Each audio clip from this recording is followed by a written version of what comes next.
Vamos a empezar primero con el tema de esclavismo, ¿ya? Antes de Mesopotamia y Egipto. ¿Por qué en un primer lugar el tema de esclavismo?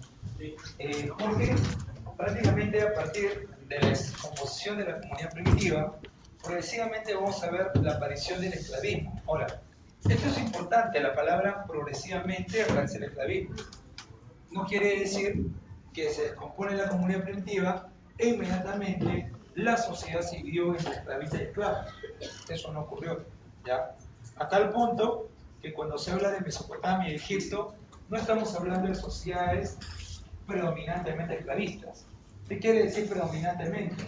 La palabra predominio va a ser sumamente importante de ahora en adelante para nosotros, ¿ya? Yo podría decir, por ejemplo, en este aula predominan las mujeres. ¿Quiere decir que mandan las mujeres? No he dicho eso, ¿ya? Estoy diciendo que principalmente hay más mujeres en este aula, ¿no? Podría decir que en este aula predominan los varones, ¿no? Estaría diciendo que hay más varones. Pero yo podría decir que en este aula solamente hay mujeres. No, pues, ¿no? Claro, ¿no? Hay varones. Hay algunos que están dudando, pero... ¿Ya? Entonces, en tal sentido, ¿qué podemos decir? Podemos decir que existen varones, existen mujeres, pero hay un grupo que predomina. Entonces, lo mismo ocurre en el caso del esclavismo. En un inicio, el esclavismo no va a ser predominante. ¿Qué quiere decir que no va a ser predominante? Quiere decir que va a surgir la esclavitud, pero la gran mayoría de la población no van a ser esclavos. ¿Cuándo la gran mayoría de la población van a empezar a ser esclavos? ¿Dónde, en qué momento el esclavismo se va a consolidar? Bueno, se va a consolidar en sociedades como Grecia y Roma, ¿ya? Grecia y Roma.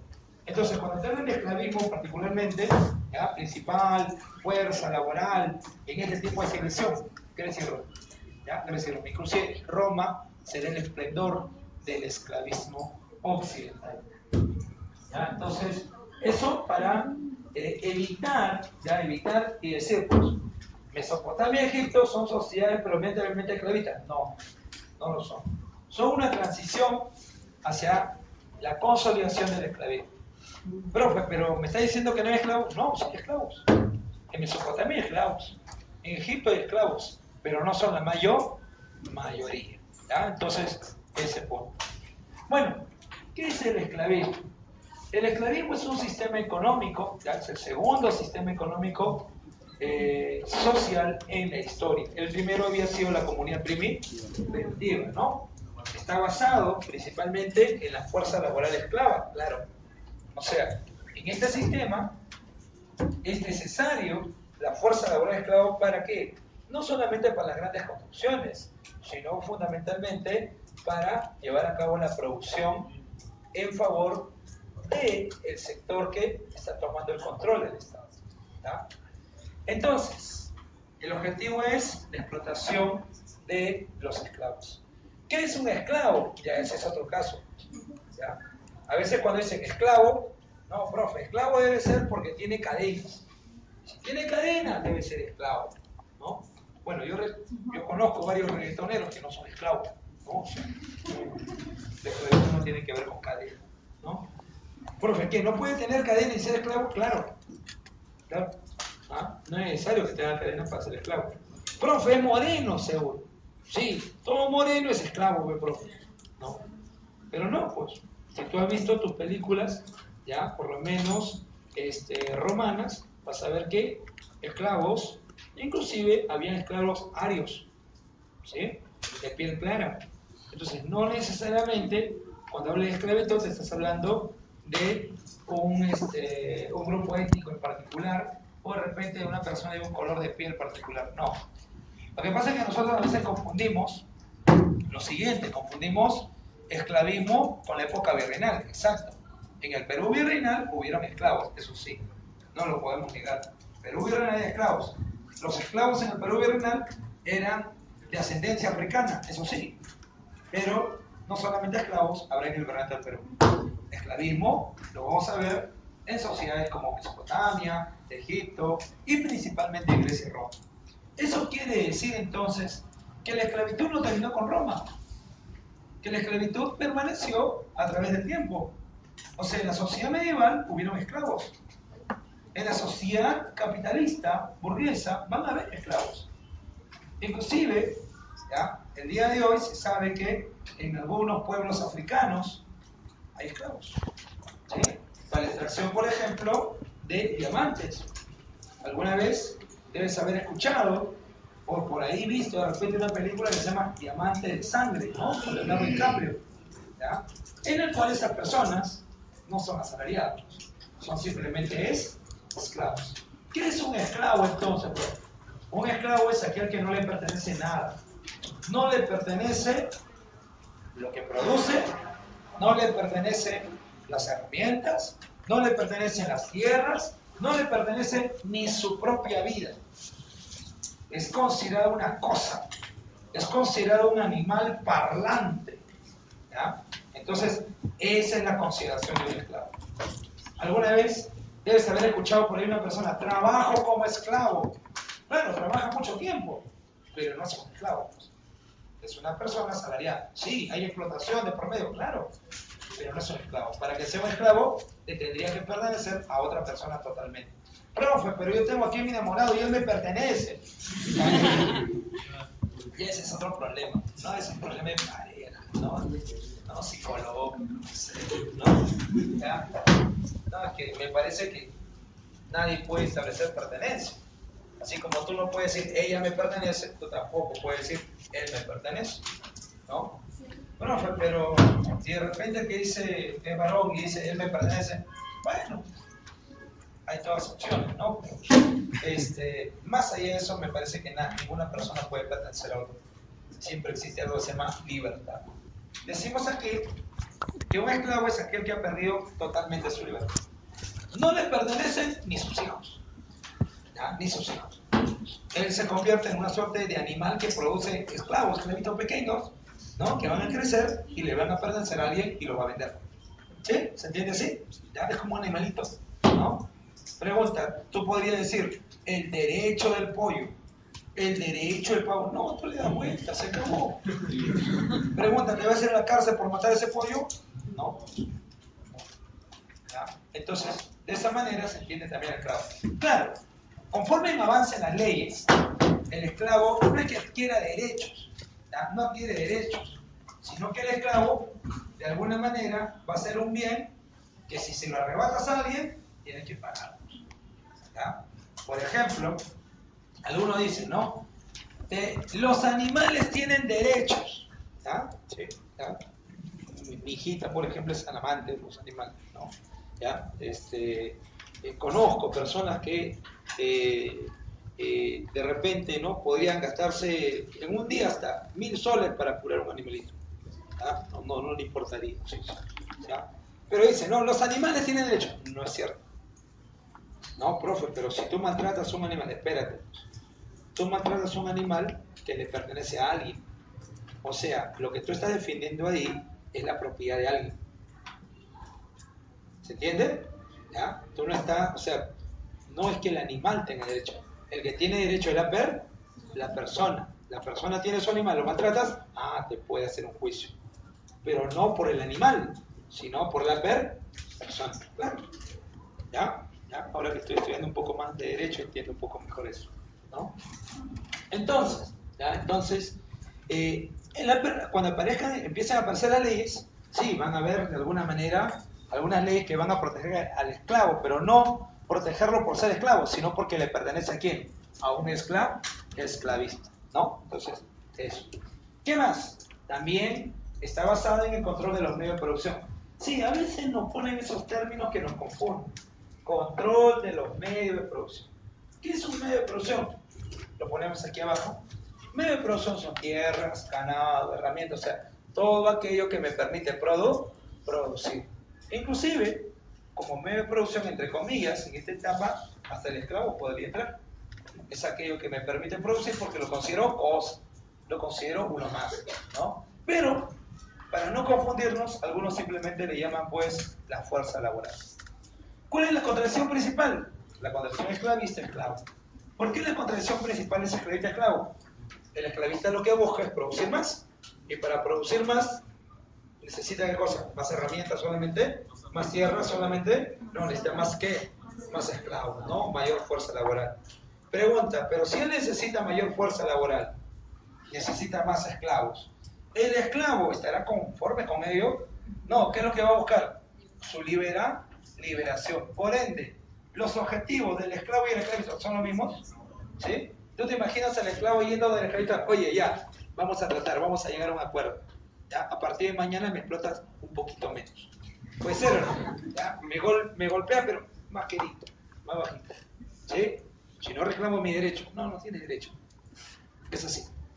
Entonces, ¿cómo se va a solucionar esto? Lamentablemente, muchas veces a través de la violencia, pues, ¿no? Alguna vez debes haber escuchado sobre la rebelión de un tal Espartaco. Claro, ¿no? Hay una serie inclusive sobre él. ¿Ya? No, Netflix, ¿no? Pero bueno, ¿no? Profe, ¿qué más? Tenemos formas de obtención de esclavos. ¿Cuáles son las formas de obtención de esclavos? Uno es la guerra.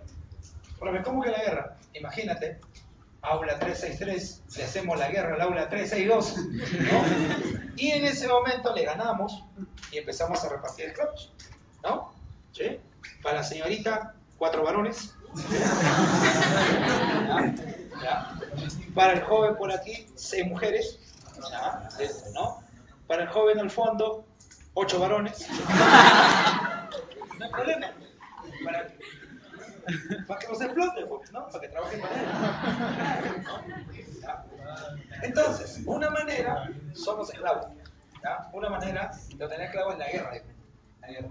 Otra manera es el comercio, pues, la compra y venta de esclavos, ¿no? Se podía comprar en el claro, ¿no? Oye, por favor, necesito, dame un parcito, pues, un par de esclavos, ¿no? Lo podía negociar, ¿sí? ¿Ya? Pero también, cuando aparezcan las leyes, por ejemplo, va a existir en algún momento la esclavitud por deudas.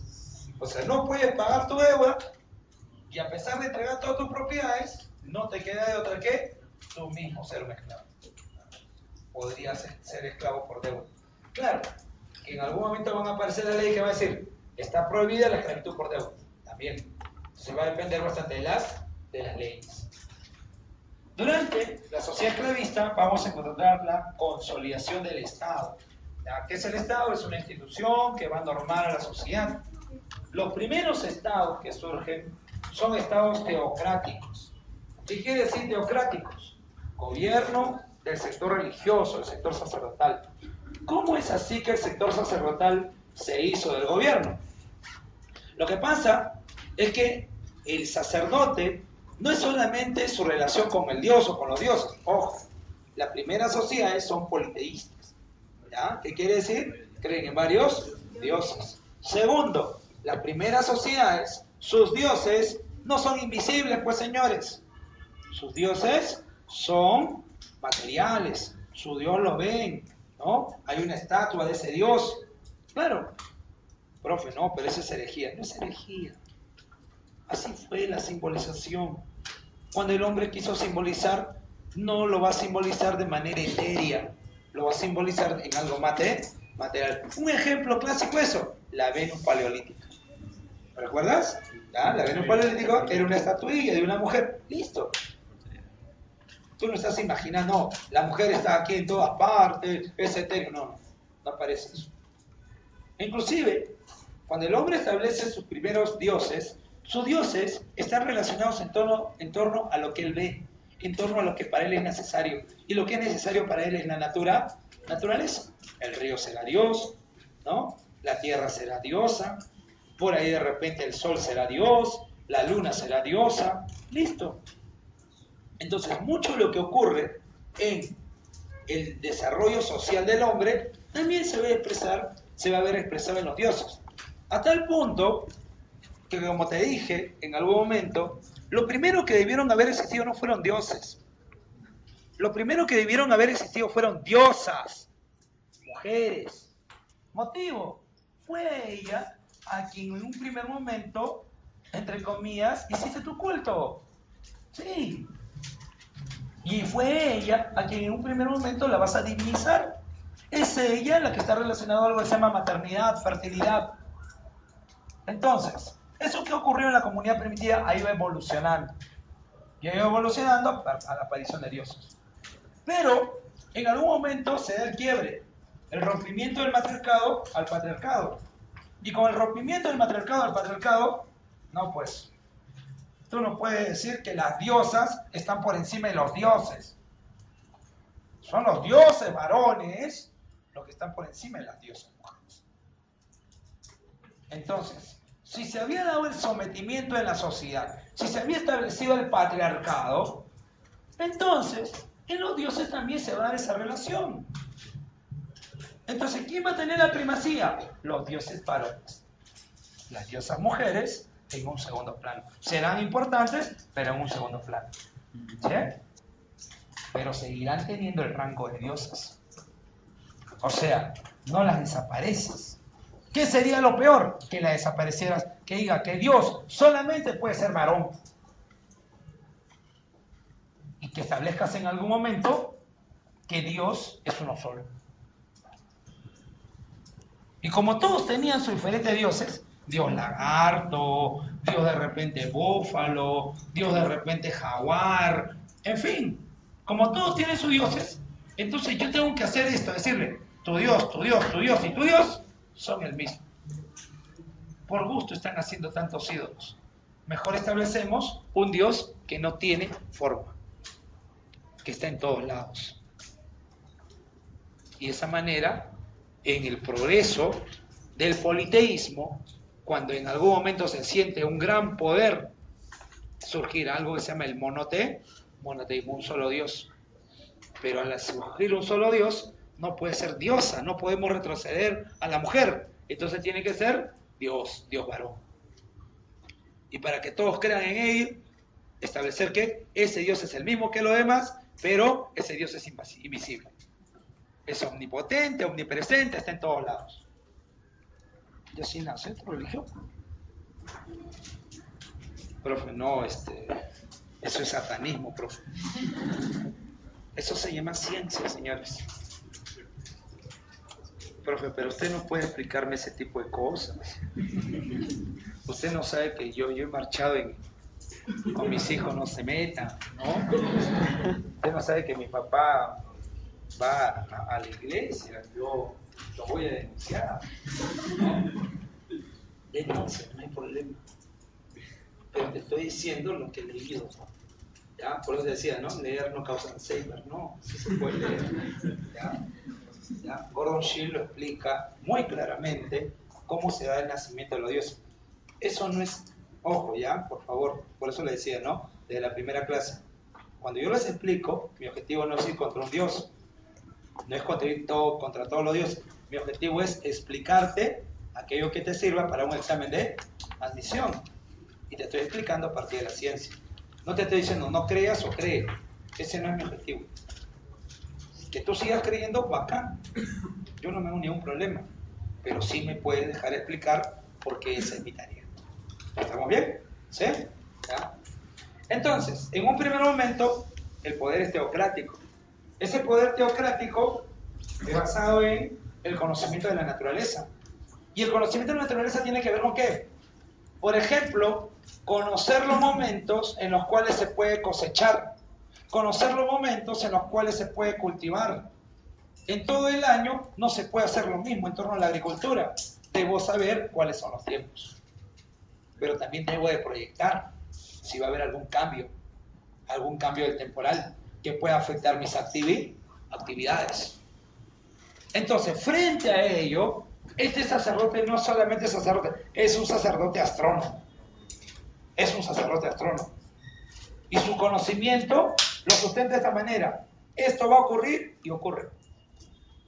Pero proyecta nuevamente, esto va a ocurrir y ocurre nuevamente. Y la gente está sorprendida. ¿Cómo tú sabes? Y yo no sé. Bueno, podrías explicarle, ¿no? Los astros, la naturaleza. No. Los dioses me lo han dicho. ¿Sí? ¿Quieres que los dioses te sigan ayudando? Los dioses también cobran. ¿Y cómo cobran? No creas que se va a llevar tu dinero. No. Los dioses, por lo menos, en agradecimiento, hazle un lugar donde pueda residir. Templo. Claro, y el templo debe estar ubicado en un lugar especial. Entonces, poco a poco va surgiendo un tipo de estado teocrático. Pues. ¿Sí? ¿Se entiende? Ahora, pero el problema es que también hay gente rebelde, pues no todos se dejan engañar. Entonces, en algún momento, de repente, por ahí hay un joven ahí en el fondo que dice, yo no creo en lo que tú dices, pues, sino que venga pues eso Dios a ver que me castigue, que tiene su rayo, acá estoy. Ofensivo. Bueno, los dioses no se pueden ocupar de ti en ese momento. Ellos están ocupados en cosas más importantes, así que de ti nos vamos a ocupar nosotros. 1, 2, 3, 4, ya, saco a 10, ya, apalen, golpeenlo, bótenlo por la ventana. Listo. Entonces, nosotros sí lo reprimimos. Pero poco a poco me doy cuenta de esto. Este grupo que he sacado para reprimir, de repente lo puedo profesionalizar. Que ya no sean solamente agricultores y represores, que de ahora en adelante solamente sean represores. Y se va a convertir en algo que se llama ejército.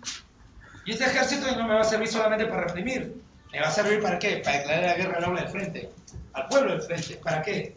Para dominar más pueblos. Y de esa manera obtener mayor recaudación. Ha surgido la propiedad privada. Y con la propiedad privada vive el excedente de la producción. Y ese excedente de la producción, alguien va a empezar a acumular. Y en esa acumulación de la propiedad privada, él se va a hacer sumamente poderoso. Claro. Primero son estados teocráticos, profe, después me dice la flechita militar. ¿Cuándo se impone el estado militar? En algún momento ya el ejército se va a fortalecer, el ejército ya va a ser sumamente amplio, y de repente uno de los líderes ya militares va a decir, oye, pero si yo soy el que va a la guerra, yo soy el que ofrece su vida prácticamente, ¿y qué? ¿Yo voy a quedar en un segundo lugar? No. Yo debería mandar. A ver, va donde este sacerdote le dice, oye, a ver, una consulta. ¿Y tú por qué te mandas? Porque yo soy el enviado de los dioses. Bueno. No te podemos. Está bien. Me convenciste, ¿no? Se va. El tiempo después regresa. Oye, ¿verdad? ¿Por qué mandas? Porque soy el enviado de los dioses. Me presento. Soy el hijo de Dios. Sí, me estoy presentando. Soy el hijo de Dios. No, pero no me las vas a hacer. Yo he inventado ese tipo de... No es así, ¿no? Sí, soy el hijo de Dios. ¿Y quién lo dice? Lo dice mi ejército que está afuera. Mis 5.000 hombres dicen que soy hijo de Dios. ¿Sí o no? ¿Sí te parece, sabes? Entonces, ¿qué es lo que va a ocurrir? En algún momento, el militar va a dar el golpe. Ahora, que el militar dé el golpe, seguimos hablando de dioses. Pregunta, ¿se puede eliminar el sector sacerdotal?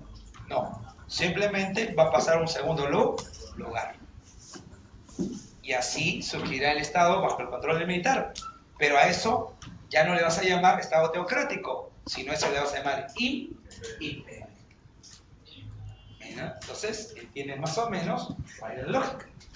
Los primeros estados fueron teocráticos, sacerdotales. Ejemplo, Mesopotamia, Egipto, Chavín. Sí, mundo andino, también.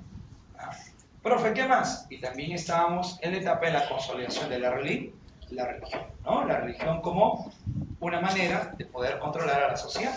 Profe, no, ustedes me están diciendo, ¿cómo la religión va a controlar a la sociedad? Bueno, ¿qué pasaría si de repente, no sé, la ministra de Educación dice, de hoy en adelante se elimina el curso de religión católica en todos los colegios a nivel nacional? Imagina. Pregunta, ¿quiénes serían los primeros que van a saltar? ¿La iglesia? No, ni siquiera la iglesia. ¿Sabes quién? Ni siquiera los profes. Los padres de familia. ¿Por qué? ¿Por qué? Claro, los creyentes principalmente, pero quieras o no, gran parte de nuestra sociedad es creyente. Claro, ¿está? Yo te puedo decir, mi padre es rey. ¿Ya? Mis hermanos ya no tanto, ya, ¿no? No se han ido transformando, ya, pero bueno, ¿no? Soy la voz. Pero bueno, más allá de eso, ese es el tipo de sociedad. ¿Se entiende? La sociedad esclavista, ya. Pero esto, ¿se va a imponer de la noche a la mañana? No, esto va a ser algo progresivo. Principalmente, ¿dónde se va a dar su esplendor del esclavismo? ¿Dónde te dije? En Grecia y Roma. Grecia y Roma. Egipto, Mesopotamia, solamente serán los inicios. ¿Estamos bien? ¿Ya? Bueno, vamos a Mesopotamia. Mesopotamia, el nombre Mesopotamia, deriva del vocablo país entre dos ríos. ¿Qué ríos? El río Tigris y el río Éufrates. Y ahí viene el nombre Mesopotamia. Mesopotamia viene a ser la cuna de la civilización mundial. ¿Ya? ¿Ya? La cuna de la civilización mundial. Cuando te digan la cuna de la civilización occidental, no, esa no es Mesopotamia. La cuna de la civilización occidental es Grecia. Pero la cuna de la civilización mundial, esa es Mesopotamia. Si dice la cuna de la humanidad, ya eso es África. Valle del Río, recuerda la clase pasada, ¿no? ¿Ya? Pero aquí estamos hablando de la cuna de la civilización. Gran parte de los aportes o de gran parte de los avances civilizatorios de esa etapa van a surgir con Mesopotamia. Mesopotamia, a nivel de civilización, surge aproximadamente entre los 5.000 a 4.800 años AC. También a Mesopotamia se le llama la cultura caldeo-asiria. También vas a encontrarlo bajo ese nombre. Ubicación. Se ubicó en la zona del continente asiático. Aquí tenemos nuestro mapa, ¿no? ¿Ya? ¿No? Mira tu profe de geografía en crisis. Ya, pero bueno, ya, aquí tenemos otro mapa. Entonces, ubicado en el continente asiático, ubicado en el Medio Oriente. ¿Por qué el nombre de Medio Oriente? Tiene que ver con Europa y Asia. Lo más cercano a Europa, ¿ya? Lo más cercano a Europa, ¿ya? O sea, el territorio de Asia, lo más cercano de Asia a Europa, se le llama cercano Oriente. Lo más lejano de Asia a Europa, o sea, lo más lejano de Asia, será conocido bajo el nombre de Lejano Oriente, ¿no? China, India, Japón, Lejano Oriente. Y lo que está en el centro, Medio Oriente, Irán, Irak, parte del Medio Oriente. Por eso el nombre, ¿ya? Por eso los nombres del Medio Oriente. Bueno, ubicado entre los ríos Tigris y Éufrates, ahí está, ¿no? Tigris y el Éufrates.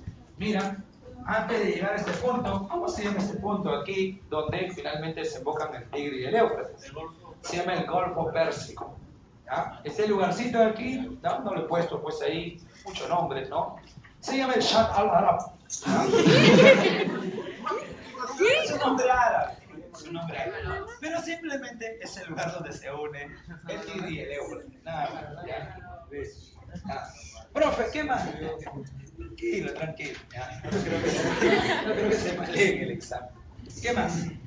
Bueno, en la actualidad, el territorio sobre el cual se estableció Mesopotamia le pertenece a Irak. ¿Ya? Irak en la actualidad. Sobresalen sus dos regiones, la alta Mesopotamia, la zona montañosa donde sobresale Azul, ¿no? Ahí por el mapa, y la baja Mesopotamia, la zona de mayor productividad agrícola, donde se unen principalmente el Tigris y el Éufrates, ¿no? Una ciudad importante ahí, Ur, ¿ya? La ciudad de Ur. Alguna vez, cuando has abierto tu Biblia, debes haber visto esto, Ur, conocida también como la patria de Abraham, ¿no? ¿Está bien?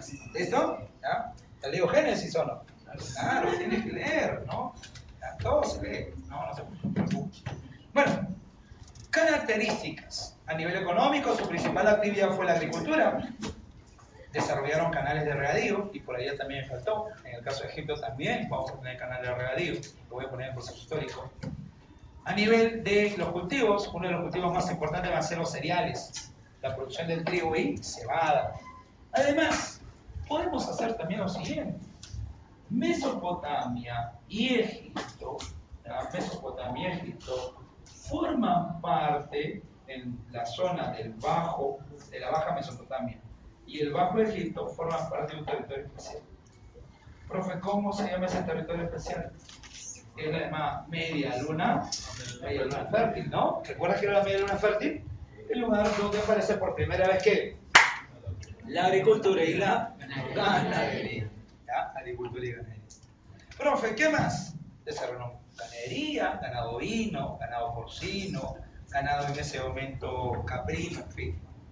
Comercio también, ¿ya? Desarrollo del comercio, principalmente por la zona de ubicación, ¿no? En torno pues al Tigris y el Éufrates. Su principal fuerza laboral, y aquí nos detenemos un poco, su principal fuerza laboral fue la comunidad campesina. ¿Quiénes fueron estos miembros de la comunidad campesina? Hombres libres. Mira, por puesto entre paréntesis. ¿Para qué? Para que lo diferencien de los esclavos. ¿Hay esclavos en Mesopotamia? Sí, pero la principal fuerza laboral es la comunidad campesina, ¿no? Aquí se produce algo que se llama la tributación en servicios. Eso ha sido pregunta de la misión. ¿Qué es la tributación en servicios? Es el trabajo, así a nivel general, en favor del Estado. O es tu fuerza laboral, tu entrega de la fuerza laboral en favor del Estado. ¿Ya? Por ejemplo, los incas, alguna vez deben haber escuchado sobre la mita. Sí. Mita es el trabajo obligatorio en favor del Estado. ¿Ya? La tributación en servicios es eso. Ese trabajo obligatorio en favor del Estado. ¿Para qué? Para los cultivos, para la ganadería, para la producción de repente, no sé, de cerámicos, en fin. Los esclavos todavía no son la principal fuerza laboral. ¿Por qué le he puesto esto aquí? Porque sí hay esclavos, pero no son la mayoría. ¿Quiénes son la mayoría? La comunidad campesina. Y eso lo vemos en esta pirámide social, ¿o no? ¿Sí? La gran mayoría de la comunidad campesina, ¿hay esclavos? Sí. Pero también hay algunas autoridades. Por ejemplo, tenemos al Ensi. ¿Qué es el Ensi, profe? El rey gobernante. ¿Qué es el Patesi o los Patesis? Son los sacerdotes. ¿Ya? Entonces, cuando digan Patesi, sacerdotes. Ensi, rey gobernante, ¿no? Hay otro nombre, hay un lugar por ahí que es el jefe militar, pero bueno, solamente es un nombre. Proceso histórico. ¿Cuál es el periodo más inicial de Mesopotamia? El periodo más inicial de Mesopotamia se llama periodo sumerio. Es la etapa en la cual están saliendo de su revolución neolítica. En esta etapa surgen las primeras ciudades-estado. ¿Qué es una ciudad-estado? Es una ciudad que tiene su propio gobierno. Tiene su propio gobierno. O sea, no depende de otros. Entonces, en esta etapa del periodo sumerio hay autonomía de gobierno. No hay un estado que domine en otro estado. No, cada uno es autónomo. Ciudad-estado son las ciudades de Ur, Uruk, Lagash, Nippur. Ahí están las ciudades-estado. En el Perú, en los Andes centrales, una ciudad-estado se llamó Caral, pues. Caral es una ciudad-estado. Es una ciudad que tiene su propio gobierno. Lo mismo aquí. Ur, Uruk, Lagash, Nippur son ciudades. ¿Son las únicas ciudades? No, también está Kish, entre otros, pero aquí tenemos lo más importante. ¿No hay unidad imperial? No, no hay unidad imperial. ¿Qué tipo de carácter tuvieron? Tuvieron un carácter teocrático. ¿Ya? Durante este periodo sumerio están dándose gran parte de los aportes culturales de Mesopotamia. Por ejemplo, la escritura más antigua de la humanidad es Mesopotamia. Es la escritura cuneiforme. ¿Por qué se le llama escritura cuneiforme? Porque es una escritura en forma de cuñas. Simplemente por eso. ¿Ya? Es una escritura de tipo ideográfica, también le dice. Pero ¿por qué ideográfica? Son símbolos. Simbolización. Nada más. ¿Ya? El conjunto de símbolos tiene que darte la idea. Pueden ser símbolos similares, la idea puede ser diferente. Es ideográfica. Profe, ¿y no hay, podemos decir, escritura alfabética? No. La escritura alfabética recién van a hacer con los fenicios. Me parece que con ustedes vamos a llevar ese tema, fenicio. ¿Ya? Entonces, Fenicia sí es alfabeto. ¿Ya? Tienes ahí un punto. Alfabeto en fenicio. Aquí no, ideográfica. La escritura cuneiforme, que fue descifrada por un señor que se llamó Rawelson. ¿Ya? Rawelson, para poder descifrar esa escritura, utilizó una piedra que se llama así, la piedra Behistun. La piedra Behistun. Entonces, mediante la investigación de esta piedra Behistun, se logró descifrar la escritura cuneiforme. Profe, ideografía del rap, lo que te voy a explicar. Literatura, claro, si tenemos la escritura más antigua de la humanidad, también tenemos la obra literaria más antigua de la humanidad. ¿Y cómo se llamó esa obra literaria? Se llamó la epopeya o el poema de Gilgamesh. ¿Pero quién era Gilgamesh? Gilgamesh es un héroe mitológico, legendario. ¿Ya? Es un héroe, por favorcito ahí al fondo. Abre la puerta, por favor. ¿Ya? Gilgamesh, ¿ya? Es un personaje sumamente fuerte, sumamente hábil, también podemos decir. Este Gilgamesh se dice que, debido a su fortaleza y su habilidad, en algún momento Gilgamesh mencionó lo siguiente: era tan fuerte que podía enfrentar a los dioses. ¿Sí? Entonces, ¿qué es lo que en aquel momento, ¿ya? En aquel momento hicieron ¿qué es lo que en aquel momento se hizo, ¿no? ¿Qué hizo Gilgamesh? Gilgamesh estaba ofendiendo a los dioses. Los dioses decidieron en ese momento golpearlo donde más le iba a doler. ¿Y dónde, bro? Se pasa, no hay problema. Lo iban a golpear en el orgullo. Había que golpearlo ahí. Profe, ¿cómo? Dice que enviaron a un ser para que derrote a Gilgamesh. Este ser, para que derrote a Gilgamesh, se llamó así. ¿Ya? Se llamó así. Enkidu. ¿Ya? Enkidu. Enviaron, dice, Enkidu a la tierra. ¿Qué iba a hacer Enkidu? Enkidu debía determinar con Gilgamesh, derrotarlo. El problema es que cuando Enkidu llega a este mundo, Enkidu todavía llega en una forma medio salvaje, ¿no? Inclusive llega con una gran cantidad de animales que lo persiguen a todos lados, porque se sentían protegidos por Enkidu. Así que los hombres, cuando vieron a Enkidu, lo primero que pensaron fue en arrebatarle sus animales. Bueno, pero ¿cómo arrebatarle sus animales si es un personaje sumamente fuerte? Había que distraerlo. ¿Y con qué podemos distraer a un hombre, por más salvaje que sea? Una mujer. Claro. ¿Ya? Jóvenes, ¿es nuestra perdición? ¿Sí? Esto. ¿Ya? Entonces, dice que en aquel momento, ¿ya?, contrataron los servicios de una mujer que se dedicaba al oficio más antiguo de la humanidad. ¿Ya?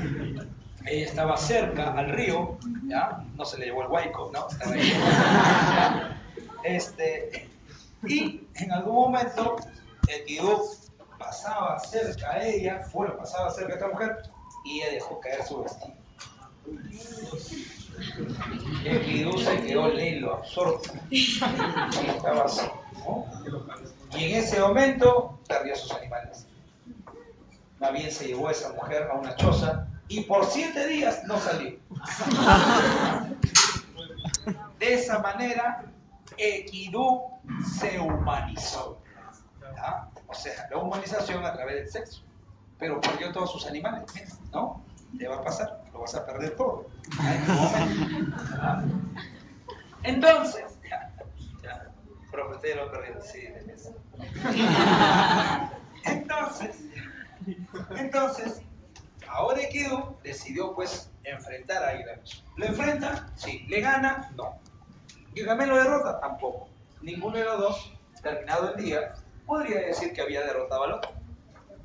Entonces, estos empiezan a enfrentarse constantemente todos los días, y de tanto enfrentamiento, de ser los más grandes enemigos de la antigüedad, terminan siendo los más grandes amigos de la antigüedad. Cuando los dioses se enteran de lo que ha pasado, deciden matar a Enkidu. Adiós.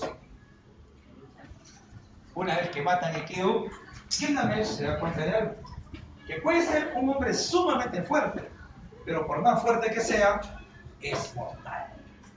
Y que en algún momento todo esto se va a acabar. A partir de ese momento, Gilgamesh buscará ¿qué cosa? La inmortalidad.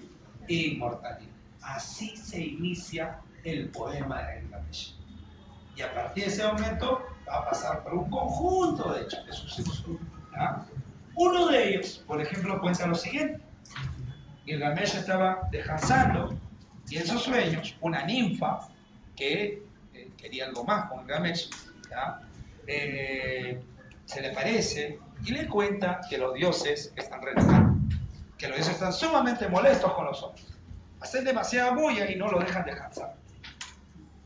Por ende, han decidido eliminar a toda la humanidad. Lo han decidido. Y no hay vuelta que hacer. Ya está hecho. Los dioses lo han decidido y la ninfa le avisa. Le dice que es urgente que salve a la humanidad. Ahora, ¿cómo han ideado los dioses para terminar con la humanidad?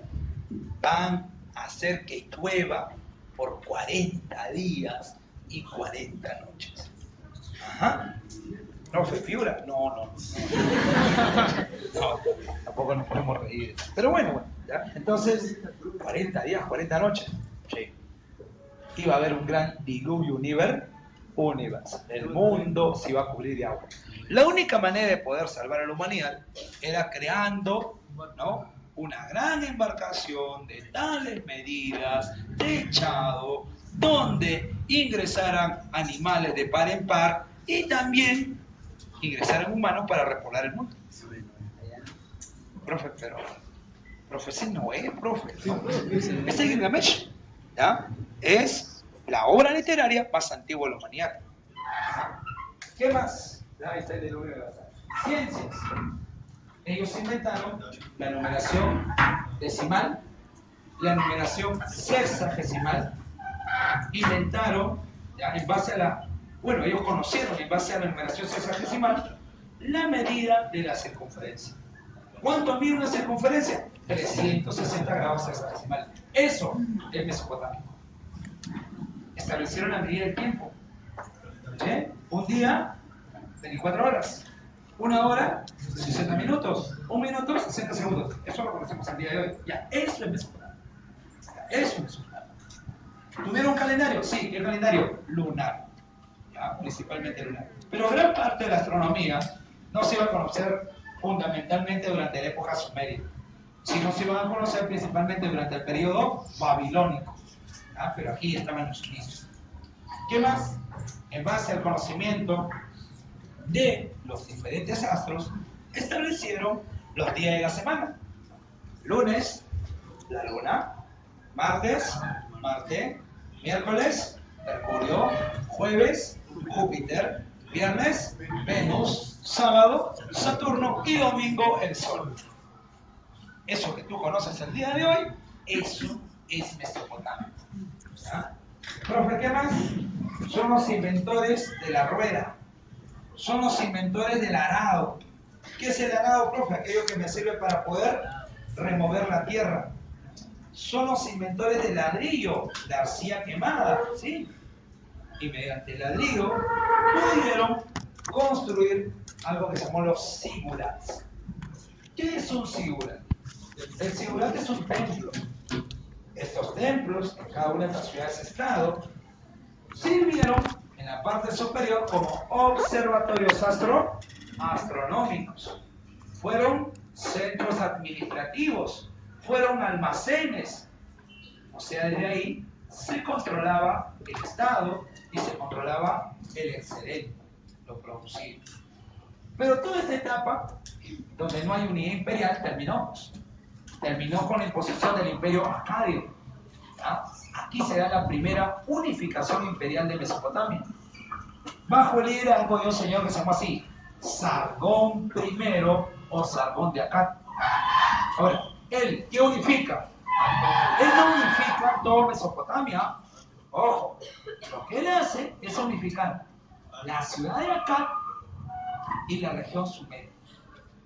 Entonces, la zona sumeria y la región de Akkad formarán el primer imperio. Por eso que le llaman Sargón I o Sargón de Akkad. También se le llama así.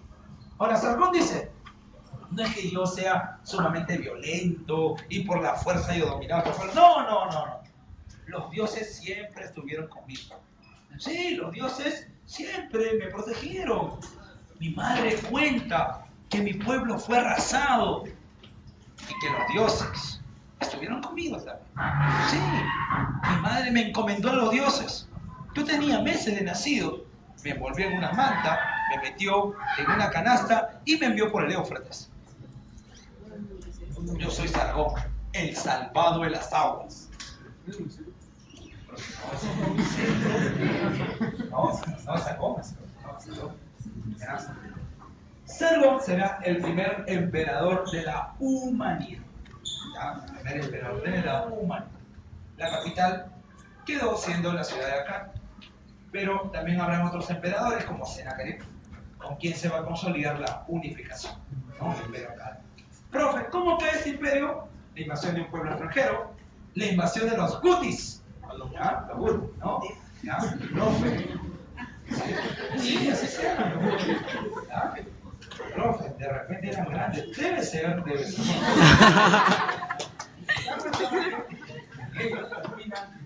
Invadiendo un beso.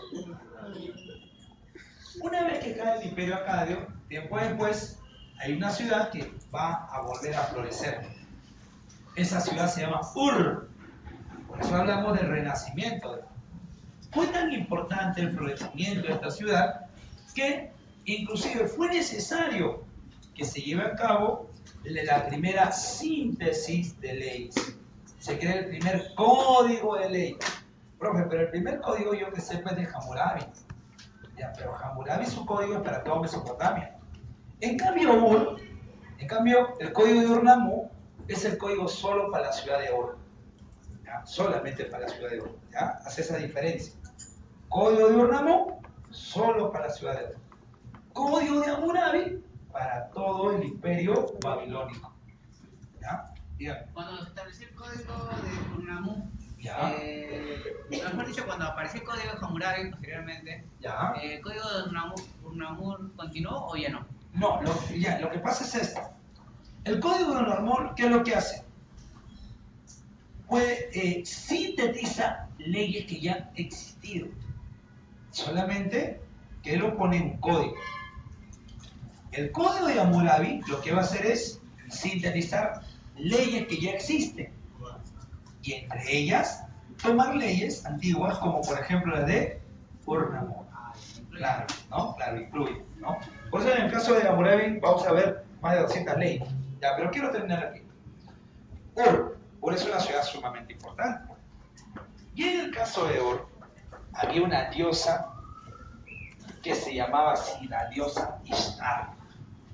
Ishtar es la diosa de la fecundidad, es la diosa de la fertilidad. Esa Ishtar, por ejemplo, ante ella se hacían algunos rituales de sangre. Sí, tenías que ofrendar lo más querido por ti.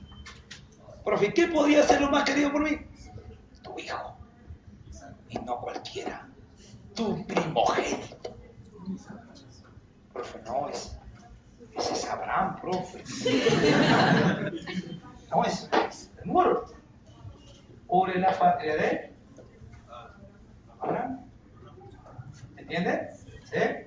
Inclusive, ese Ishtar, en hebreo, se escribe así. Yahweh. O Jehová.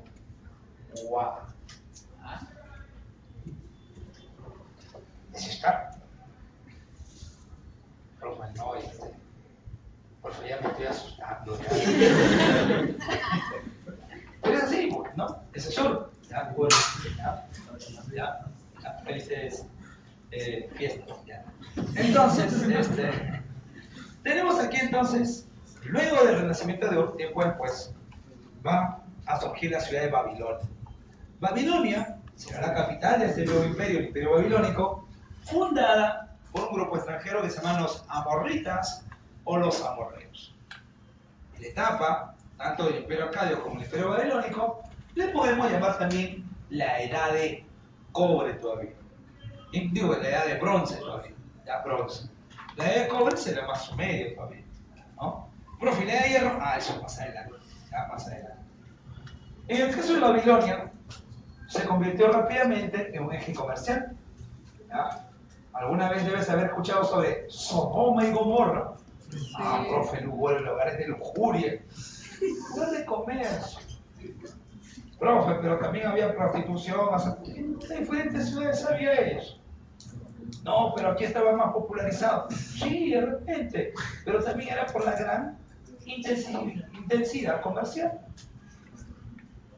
Ejemplo, sales a las 9 de la noche de la academia. Todo ya está oscuro. Pregunta, ¿habrá choros? Claro, pues, profe, ¿no? Claro, profe, no se meta con mi actividad. Ya digo. Oye, pregunta, ¿habrá prostitución? ¿No? Ya, si sabe, ya digo. ¿No? Entonces, aquí, en el caso de Babilonia también, pues. Ahora, hay que normar todo eso, hay que, de alguna manera, establecer leyes. Y Hammurabi, eso es lo que hace.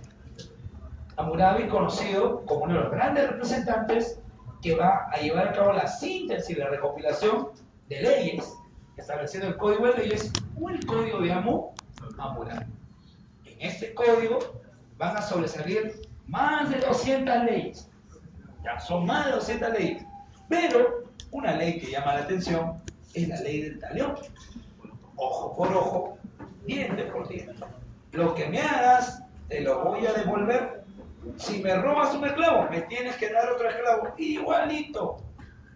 Me tienes que dar un esclavo. Y además, por el tiempo que no he tenido mi trabajador, me tienes que indemnizar y con intereses. Pregunta, ¿qué es lo que está defendiendo el Código Hammurabi? Está defendiendo la propiedad privada. Profe, si era un esclavo el que le robaba a un esclavista, no, pena de muerte. Profe, no, pero que le quiten algo, ¿qué le vas a quitar? Es una cosa, es un animal hablante, ¿no? Profe, cuestiones civiles, claro, también se reglamentan cuestiones civiles, como por ejemplo el adulterio. Si una mujer era adúltera, debía ser arrastrada de los cabellos, sacada a la calle y ser apedreada en público. Eso se merecía. Profe, y si era un varón, que pague su multa. Profe, pero no, pues. Igualitario, pues, profe, también que lo apedreen, pues. ¿Quién hace las leyes? Los varones, pues. Por ende, no se van a hacer muy característicos. Jamás, ¿no? Pero esto representa también no solo una cuestión de género, sino una cuestión social. ¿Ya? ¿Cuál es el objetivo? Normar lo público y lo privado. Lo público, por ejemplo, cuestiones de relaciones de aquí relaciones de repente sobre delitos, ¿no? Lo privado, el matrimonio, cuestiones como el adulterio, ¿no? Defender la propiedad privada, claro, también. Profe, leyes divinizadas, claro. Lo que pasa es que Hammurabi dice, no, yo no he hecho las leyes, ¿no? Me están malentendiendo, ¿no? Las leyes han sido dadas por los dioses. Sí.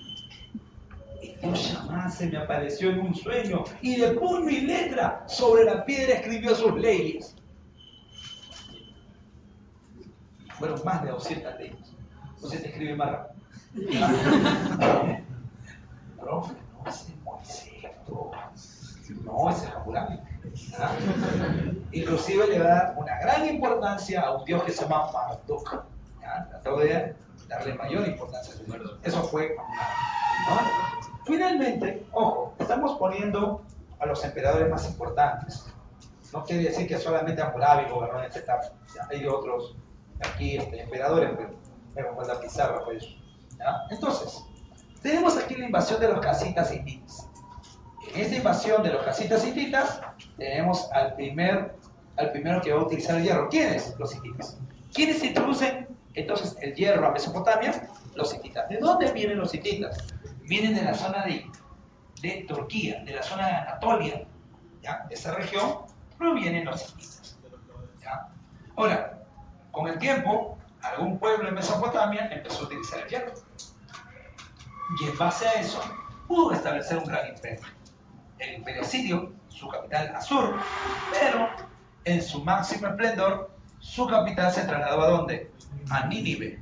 ¿Ya? Nínive. Una obra escultórica, aquí que resalta el poder de los asirios, son las esculturas de los toros alados. ¿Ya? Profe, ¿cómo es esos toros alados? Trataba de dibujar así a nivel general. El cuerpo de un toro, con alitas, pero la cabeza no es la cabeza pues, de un toro, sino la cabeza de ¿quién? Del emperador, con barbita. Alguna vez debes haber visto ese tipo de figuras, ¿no? Profe, ¿qué más? Asurbanipal. Con este señor se logrará la máxima expansión.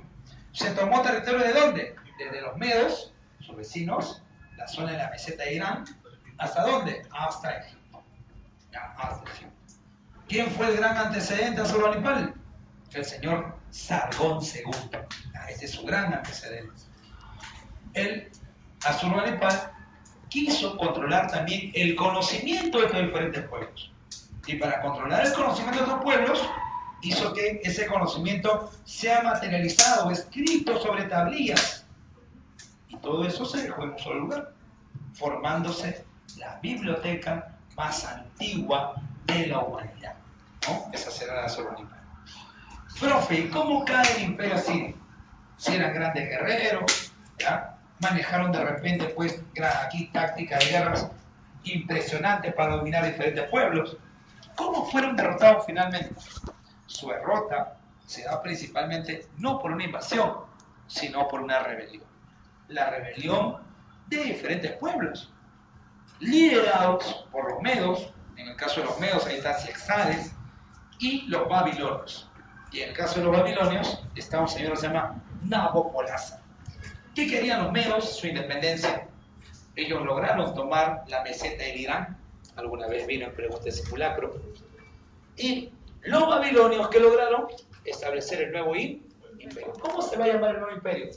Imperio Neo-Babilónico. Nuevamente la capital Babilonia. Y aquí va a sobresalir en el imperio Neo-Babilónico la figura de un señor que se llamó Nabucodonosor II. ¿Ya?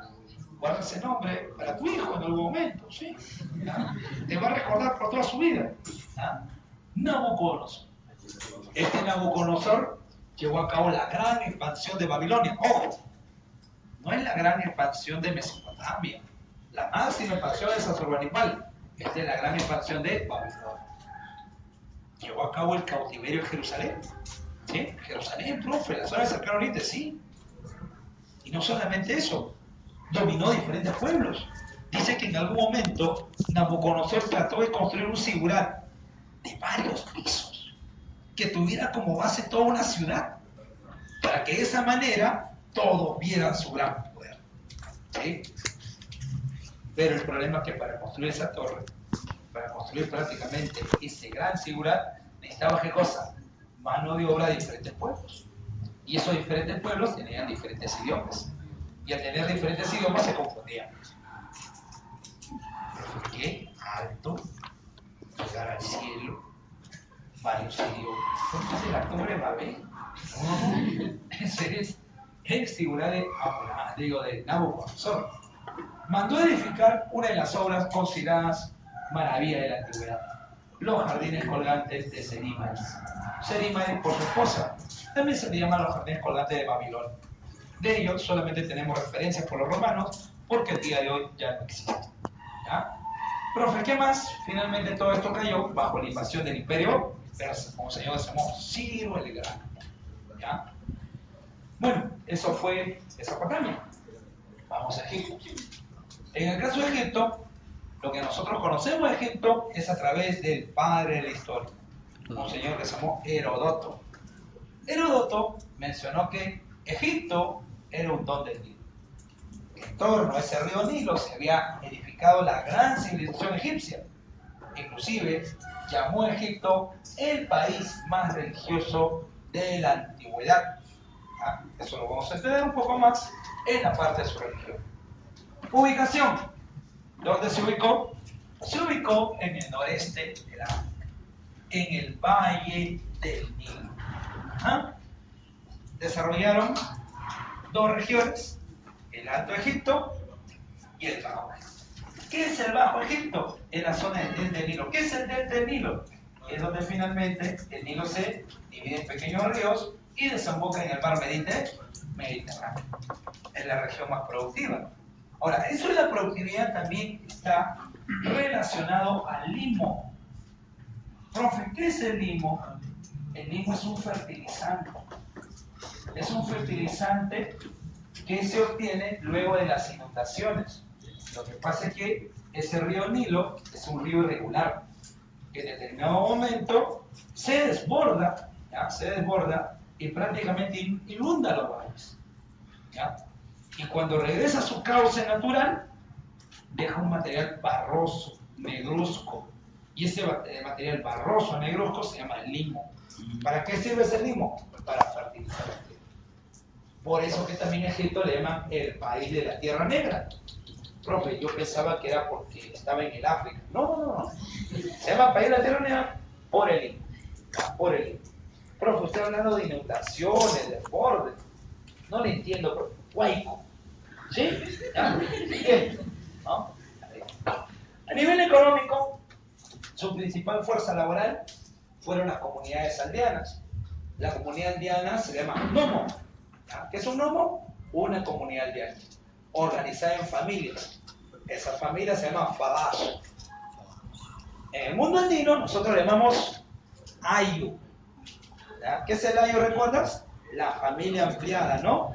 Mamá, papá, los hijos, el tío, la tía, el primo, la prima, la suegra.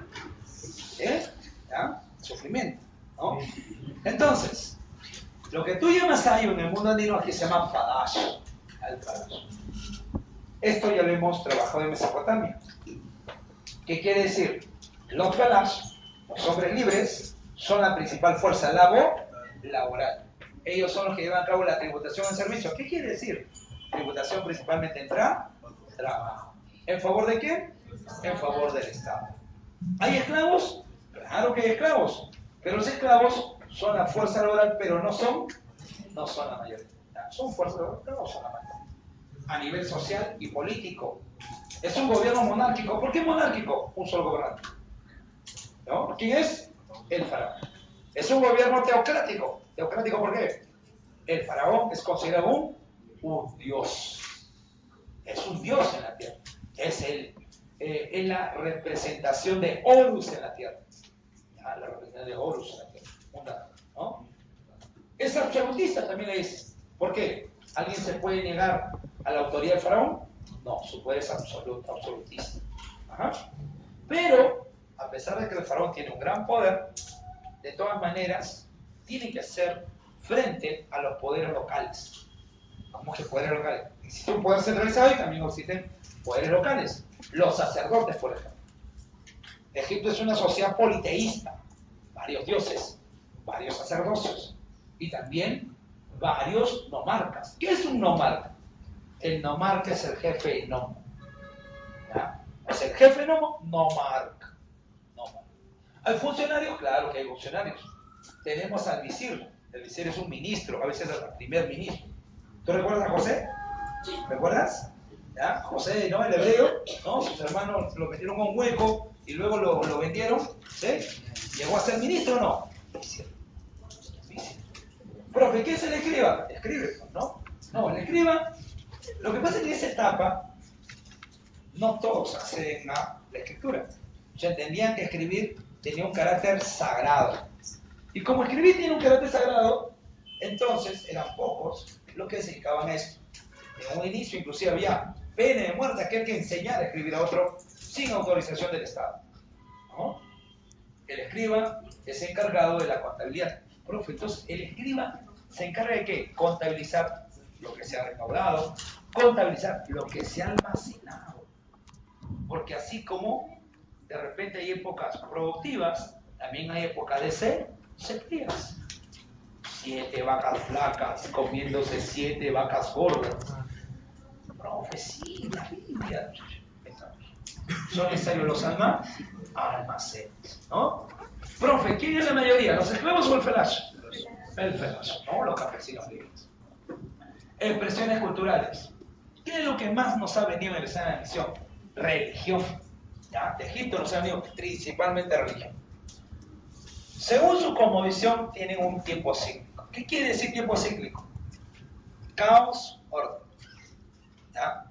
Para los egipcios no se entiende que las cosas se pueden crear de la nada. No. Todo siempre existió, señores. No hay un Dios creador, no, eso no. Todo siempre existió. Pero ese todo que siempre existió estaba en desorden. Y ese desorden tenía que ser ¿qué cosa? ordenado. Y ese orden, ¿quiénes lo van a dar? Los dioses. Los dioses tienen que darle. Por ejemplo, ¿cuál es el Dios que le da orden a este mundo, al mundo presente, donde estamos nosotros? Se llama el faraón, pues, porque el faraón es el Dios. Waldemar Espinosa, yo recuerdo en clases, ya Waldemar Espinosa, el gran estudioso sobre incas. Waldemar Espinosa decía, en eso los incas y los egipcios se parecen un montón. Los dos entienden que no hay un Dios creador. Los dos entienden que es necesario un ordenador. Sí. En filosofía eso le va a llamar demiurgo, ¿ya? Ordenar el mundo. Bueno, ¿qué más? Creían en la vida después de la muerte. Claro, decían, ¿no? Después de esta vida hay algo más. No creas que aquí se acabó todo, no, hay algo más. ¿Qué es ese algo más? Ya hay que describirlo.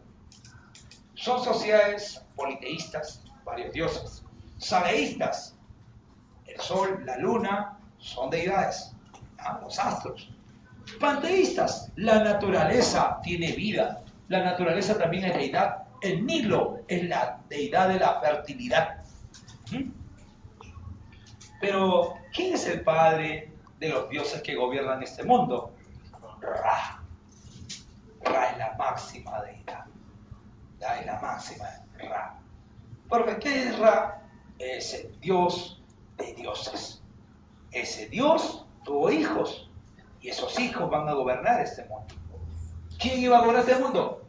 Osiris. Ya, Osiris. Osiris gobernaba, dice, este mundo. Osiris es el sol, es el día. Pero así como existe el dios del día, existe el dios de la noche, el dios de la oscuridad. ¿Cómo se llama? Set. ¿Ya? Príncipe de las tinieblas, si quieres llamar. Pero no es el Satanás, bro. No es eso. O sea, Set. ¿Ya? Set. ¿Ya? ¿Cómo lo representas? Como una serpiente, como una cobra. ¿Por qué? Pero eso es Eva. Set. ¿Ya? Set. ¿Ya? Entonces Osiris gobernaba este mundo, ¿no? ¿Ya? Osiris gobernaba este mundo. Pero Osiris va a caer en la trampa de Set. Set quería gobernar este mundo. Dice que llevó a la reunión de todos los dioses, ya todos los dioses estaban reunidos, y llevó una cajita, muy hermosa la cajita. La puso en el centro y dijo, sé que ninguno ingresará a la cajita. Retó a los dioses, y cada uno de los dioses trató de ingresar a la cajita. Ninguno lo pudo hacer. Finalmente, la cajita llegó ante Osiris, y Osiris ingresó. ¿Ya? Cachín, ¿no? Ingresó a la cajita. Una vez que ingresa a la cajita, se tapa la cajita, se la lleva y la hace pedazos. Y tiró toda la parte de Osiris. Algunos dicen que aquí es la zona de cercano oriente. Bueno, una vez que tira todos los pedazos de Osiris, Isis, que es la esposa de Osiris, o sea, si tenemos al sol, su esposa es la luna, porque tanta oscuridad, en la noche, por lo menos un gran rayo de luz, la luna, Isis y Anubis fueron a buscarla. Y lo que encontraron fueron, pues, aquí el desastre de Osiris, despedazado. Osiris e Isis tienen que reconstruirlo. Anubis e Isis lo reconstruyen. Y Anubis lleva un conjunto de vetas, con lo cual empieza a reconstruirlo. Profe, no, lo está momificando. Sí, la primera momia del mundo será Osiris, ya, momificado. Profe, entonces, ¿lo lograron reunir? Sí. Según la cosmovisión dicen que, bueno, en la mitología, que queda una parte de Osiris. Y de esa parte de Osiris nacerá ¿quién? Horus. Pero Horus es un niño, es un bebé en medio de la oscuridad. Entonces ese niño tiene que ser protegido. Lo envolvieron en unas mantas e Isis se encargó de protegerlo de Set, porque Set lo quiere matar. Sí. Profe, ¿por qué lo protege? Porque este niño será el que le dé luz al día. Este niño será el salvador de la humanidad. Profe, no, ese es Jesús, profe. No, ese es Horus. Sí, le dará luz al día. Y su madre bueno, ella es la que cuida a ese niño, pero ella no tuvo nada como Osiris, nació solamente una parte, o sea, es un hijo de un dios. Entonces ella lo tiene que cuidar. Por eso ella aparece siempre en sus estatuas como una mujer con un niño en brazos. Ella es Isis. No, profe, es la Virgen María, profe. No. Es Isis. ¿Ya? Isis. ¿Ya?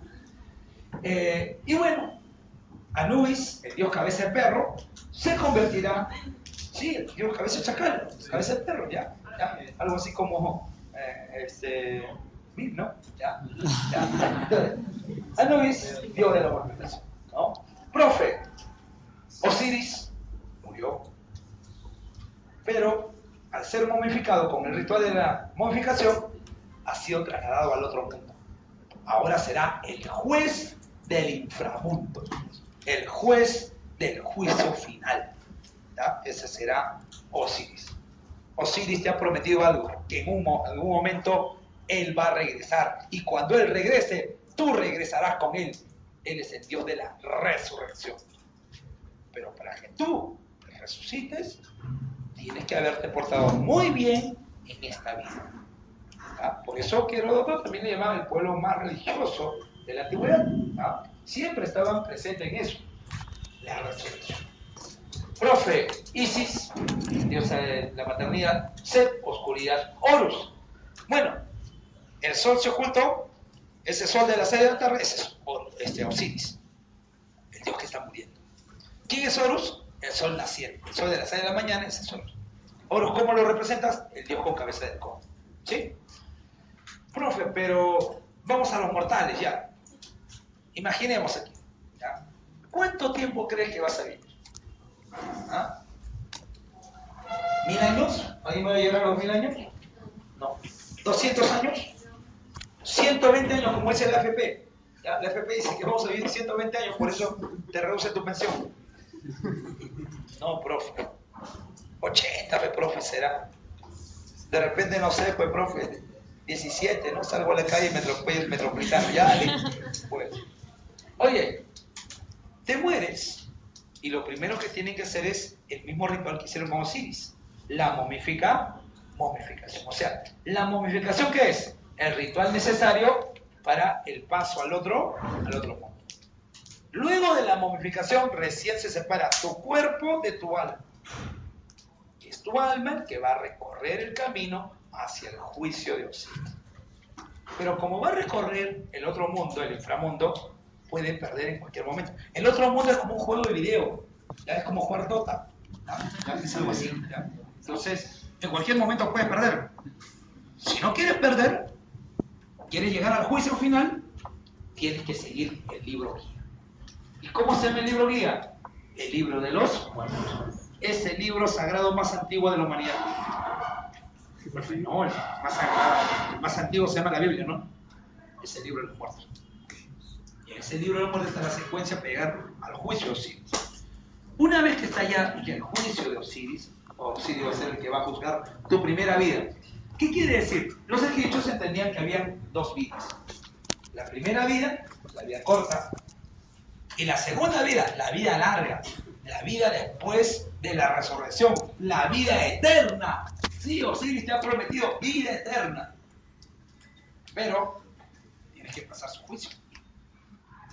Una vez que llegas al último nivel, a la sala donde está Osiris, quien te va a recibir es Horus, el dios con cabeza de halcón. Él te va a decir que vayas a la colita para que sea juzgado. ¿Por qué? Porque tú no puedes llegar al Padre si no es por el Hijo. Solo llegarás al Padre a través del Hijo. No, pero ese es Jesús, bro. No. Ese es Horus. ¿Ya? Horus y Osiris, ¿no? ¿Ya?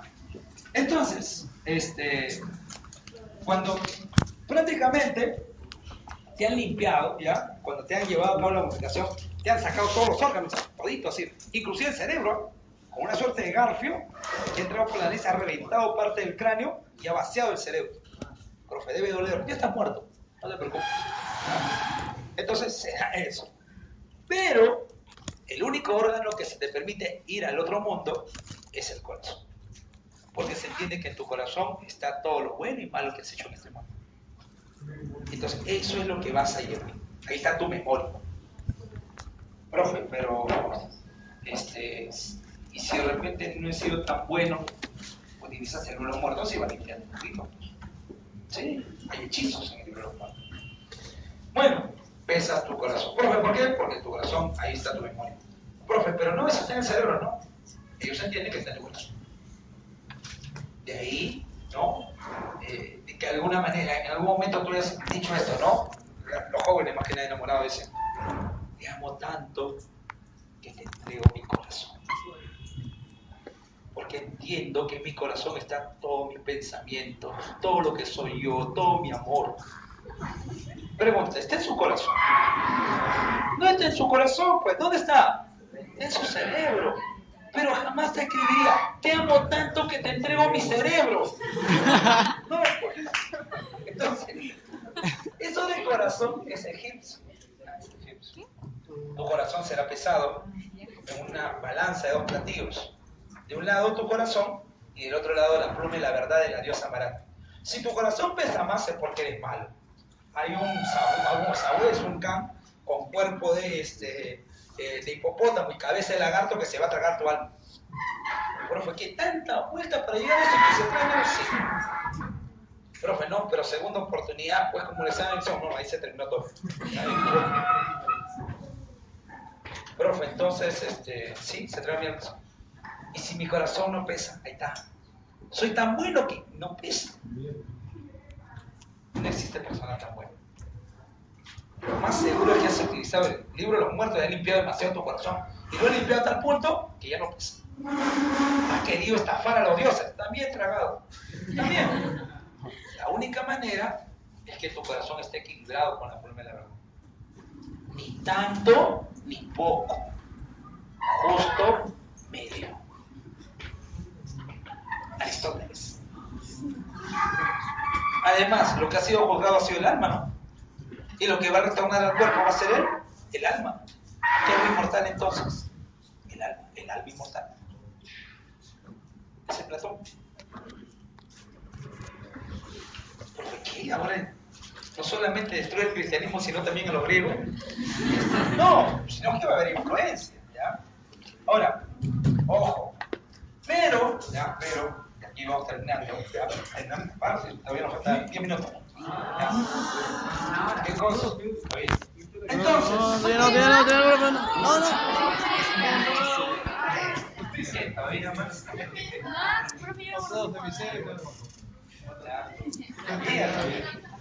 La hora es la hora. Ya tienes nada. A ver, escucha. Entonces, ya. Profe, ¿qué pasa? ¿Qué pasa si de repente, a ver, ya, me porté bien, listo, entonces mi corazón ha sido pesado y soy bueno? ¿A dónde voy? Vas al país de los juncos. Y en el país de los juncos no vas a pasar ni hambre, ni sed, nada. ¿Pero es que sí? Nada. Profe, pero nada me va a pasar, no. Pero ese es nuestro objetivo, pues. Tu objetivo no ha sido irte a ese lugar que se llama País de los Juncos, donde no vas a pasar ni hambre, ni sed, ni frío, nada. En el futuro le vas a llamar paraíso, ¿ya? Pero ese no es tu objetivo. ¿Cuál es tu objetivo? Tu objetivo es regresar a esta vida. Por eso dice, ¿no? El objetivo es la resurrección y vivir eternamente. Si vas a vivir eternamente, tu alma tiene que regresar ¿a dónde? Al cuerpo. Por eso que el cuerpo se tiene que momificar, pues. Porque es la única manera de que se mantenga intacto, esperando ¿qué cosa él? El alma. Por eso. Lo peor que podrías hacer sería quemarlo. Porque si quemas el cuerpo, ¿a dónde regresaría el alma? ¿Sí? ¿Se entiende? Profe, ¿y dónde veo eso? ¿Has visto la película La Momia o no? Sí. Cuando regresa entonces el alma al cuerpo, el cuerpo tiene que volver, ¿no? En sí. Pero hay un problema.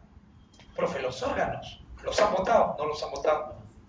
siempre han sido puestas en vasijas. Los órganos se botan, se ponen en vasijas al costado. Profe, si tú te llevas las vasijas, entonces tienes que buscar tu... Si alguien se lleva la vasija, tienes que buscar tu vasija para que tus órganos regresen a tu cuerpo. Por eso es que la momia, mientras va persiguiendo a estos arqueólogos que se llevan sus vasijas, le va quitando órganos. Ojos, lengua. ¿Viste eso o no? Sí. Ah, ahora sí puedes ver mejor esa película. ¿Ya? Entonces, eso es religión. 2.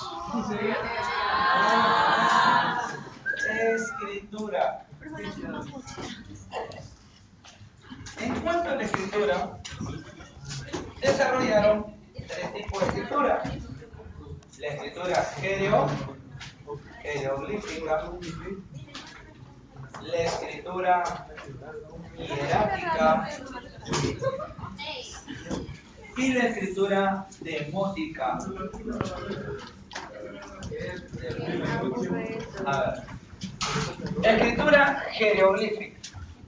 La escritura jeroglífica es la escritura sagrada. Es la escritura más antigua, pero de Egipto. A ver, estamos a 10 minutos, tranquilo, ya vamos a terminar. En el caso de esta escritura jeroglífica, esta fue descifrada por quién? Por el señor François Champollion. François Champollion llevó a cabo el desciframiento de esta escritura mediante el uso de una piedra. Se llamó la piedra Rosetta. Pero en esa piedra Rosetta no solamente estaba la escritura jeroglífica, sino también estaba la escritura hierática. También componía ella. ¿Sí? En el caso de la escritura hierática, esta fue principalmente de uso sacerdotal. Tuvo menores símbolos, fue un poco más complicada para poder descifrar. Profe, la escritura demótica, la demótica fue de uso comercial. O sea, con el tiempo, la escritura se fue difundiendo. ¿Ya? Punto número 4. Proceso histórico. El proceso histórico es pequeño, no te preocupes. ¿Ya? En cuanto al proceso histórico, número 1, el primer periodo se llamó así, periodo predinástico. ¿Qué quiere decir periodo predinástico? Quiere decir antes de la aparición del faraón. O sea, es un periodo donde no hay emperador, no hay faraón. No hay faraón. Es un periodo donde lo principal son los nomos. Y recuerda que eran los nomos, eran las comunidades aldeanas. Dichas comunidades aldeanas eran fundamentalmente teocráticas. ¿Qué quiere decir teocráticas? Estaban gobernados por el sector sacerdotal. Exacto. Bueno, estaban divididos entre los nomos del Alto Egipto y el Bajo Egipto, siendo la mayor productividad los del Bajo Egipto. Este periodo predinástico terminará cuando se dé la primera unificación. Y esa primera unificación será con el primer faraón, Imperio Antiguo. Ahora, ese Imperio Antiguo hay una cuestión particular. El Imperio Antiguo lo vamos a dividir en 2. Imperio Tinita y el Imperio Menfita. Imperio Tinita y Menfita. Profe, ¿por qué se le llama Imperio Tinita? Porque la capital era Tinis. ¿Por qué se le llama Imperio Menfita? Porque la capital va a ser Memphis, simplemente por eso. ¿Ya? Tinis y Memphis. Imperio Tinita. Durante el Imperio Tinita se da la primera unificación. Y esa primera unificación estará a cargo del primer faraón. Su nombre, Menes o Narmer, o también conocido bajo el nombre de el Rey Escorpión. ¿Ah? Profe, la roca, no. Oye, si tú te ganaras un par de boletos para irte a Egipto, ¿qué es lo primero que visitarías? Las pirámides. ¿Y las pirámides eran palacios para que los faraones vivan? No, ¿eran qué cosa? Tumbas. ¿Ya? Tumbas, ¿no? Entonces, cada tumba, cada pirámide se construía con el objetivo de que todos vieran el gran poder del faraón. Recuerda que está la creencia en la vida después de la muerte, la cuestión religiosa. Entonces, desde que asumían el cargo de faraón, ya estaban construyendo su tumba. Era lo primero que pensaban, construir su tumba. Pero en la etapa del Imperio Tinita no hay pirámides. En la etapa del Imperio Tinita, las tumbas se llaman así, mastabas. ¿Qué es una mastaba? Es una pirámide trunca, o también se le llama una tumba trapezoidal, en la cual siempre el cuerpo del faraón se coloca de manera subterránea. Eso es en todo, o sea, incluidas las pirámides. Pero las primeras tumbas fueron las mastabas. Durante el Imperio Menfita las cosas van a cambiar. Aparecerán faraones como Sócer, Keops, Kefren y Micerino. Profesor, nombres me parecen conocidos, claro. Son los nombres de las pirámides. ¿Ya? Son los nombres de las pirámides. Y sobresalen ¿por qué? Porque son las pirámides más altas y son consideradas maravillas de la antigüedad. Pero no creas que solamente existieron esas pirámides clásicas. También tenemos la pirámide Sócer. Y la pirámide Sócer fue una pirámide escalonada. ¿Ya? Esta es, ¿no? Sócer. Ahí están, dos tipos de pirámides. Profe, ¿cómo cae el Imperio Antiguo? El Imperio Antiguo no es que lo invade, sino simplemente se desarticula. ¿Ya? Hay una desarticulación del Imperio. Desarticulación del Imperio. Entonces, ¿desapareció el Imperio? Sí. Y se inició un periodo, ¿ya? Se inició un periodo que se denominó así, el Keto. ¿Ya? Sí, es un Keto. Profe, ¿qué era? El periodo donde no hay emperador. Tiempo después, otra ciudad reclamó la unificación. ¿Y esa ciudad cómo se llamó? El Imperio Medio o el Imperio Tebano.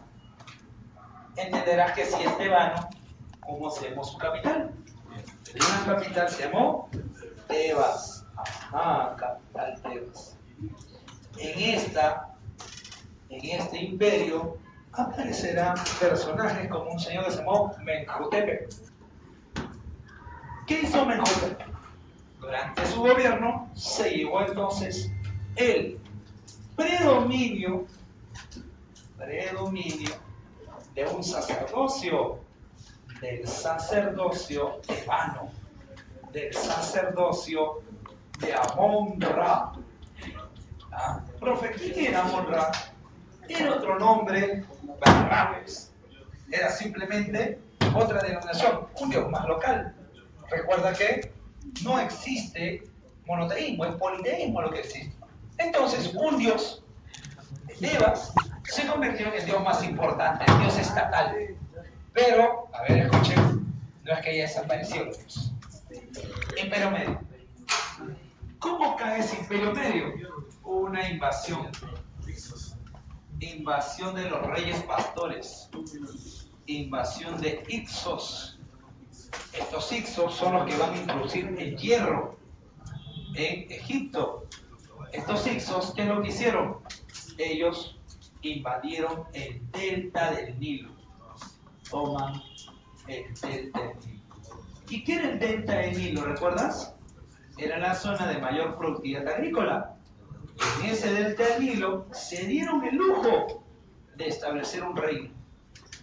el reino de Avaris, un reino Ixo. Mi pregunta es, si han establecido donde el delta del Nilo, ¿habrán tomado Tebas?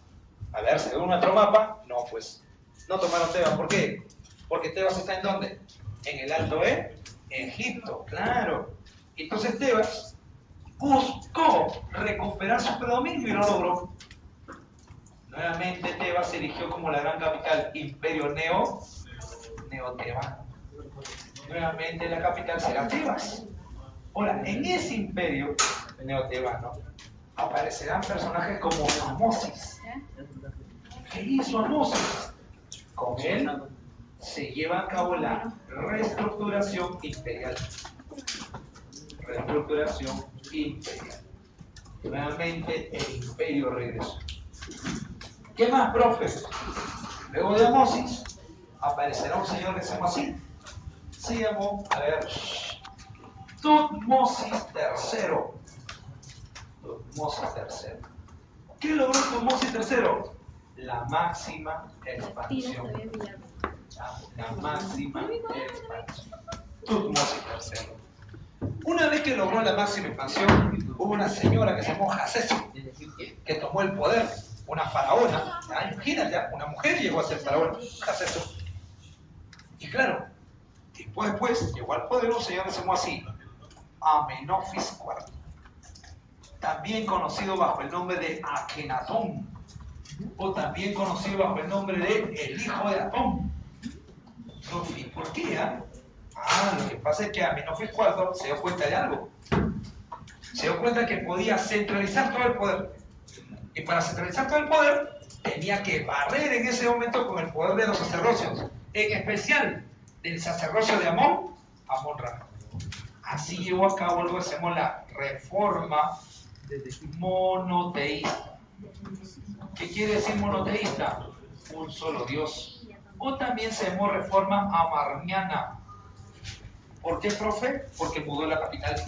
La capital de ahora en adelante se iba a llamar Tel Amarna.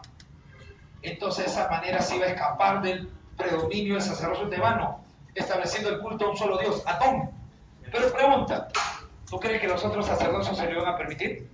No, pues, por eso que lo mataron y pusieron en su lugar a un señor que se llamó Tutankamón. Profe, Tutankamón. ¿Y qué es lo importante de Tutankamón? Restituye el politeísmo. Ahora, lo que pasa es que con él es posible que la restitución del politeísmo fue cuando era joven. ¿Sí? Cuando era todavía un niño, tenía 8 años, 9 años cuando iba a ser faraón. Entonces, en algún momento, Tutankamón ya de 15, 16 años quiso hacer la reforma de su madre y ahí lo mató. La tumba más intacta que hemos encontrado, se ha encontrado hasta el día de hoy, esa tumba es la de Tutankamón. Pero la tumba de Tutankamón, su tumba, no es una pirámide, no es una mastaba. ¿Qué es? Es un hipogeo. ¿Y qué es un hipogeo? Lo que pasa es que cada vez que se daba el asalto de Egipto, lo primero que se sacaban, ¿qué eran? Las pirámides. Y para evitar ese saqueo, ¿qué hicieron? Construyeron tumbas subterráneas llamadas como hipogeos. Entonces, ¿Tutankamón fue encontrado en una pirámide? No, fue encontrado en un hipogeo. ¿Quién lo encontró? Un señor que se llama así, Howard Carter. Howard Carter. Profe, y con Tutankamón se terminó uno más, Ramsés II. Ramsés II llevó a cabo la batalla, la batalla contra los hititas, y finalmente estableció el tratado de paz más antiguo de la humanidad, el tratado de Kadesh, la paz de Kadesh. Y con esa paz de Kadesh selló su pacto con los hititas, el pueblo que utilizó por primera vez el hierro. Profe, ¿no lo invadieron entonces? Bueno, no lo invadieron los hititas. Invasión a Siria. ¿Recuerdas que nosotros habíamos hablado de ellos? Invasión a Siria. ¿Recuerdas quién es? Asurbanipal. Profe, se acabó. No hay nada más que decir de los egipcios. Sobresalió algo. Alguien quiso renacer todo. Renacimiento saíta. Profe, ¿qué fue? Desde la ciudad de Sais buscaron renacer el imperio. Pero el renacimiento saíta, desde Sais, lo único que logró fue una suerte de un gran intercambio comercial. Y en ese gran intercambio comercial intercambiaron la cultura también. ¿Con quiénes? Con los fenicios y también con quiénes, ¿ah? Con los cretenses. Creta. ¿Estamos hablando de quién? De los griegos. Es posible que también hayan intercambiado con los de Samos. ¿Quién es de la isla de Samos? Pitágoras. Ah, tiene que ver con eso. Profe, ¿qué pasó? Puede saber. Se dio la invasión. Invasión persa. Y luego de los persas, invasión macedonia con Alejandro Magno. Y luego de Macedonia, lograron su autonomía. Y llegó la última faraona, una tal Cleopatra. Pero Cleopatra terminará con la invasión de ¿quiénes? Los romanos, con un señor que se llamó Octavio. Y así terminará la historia de Egipto.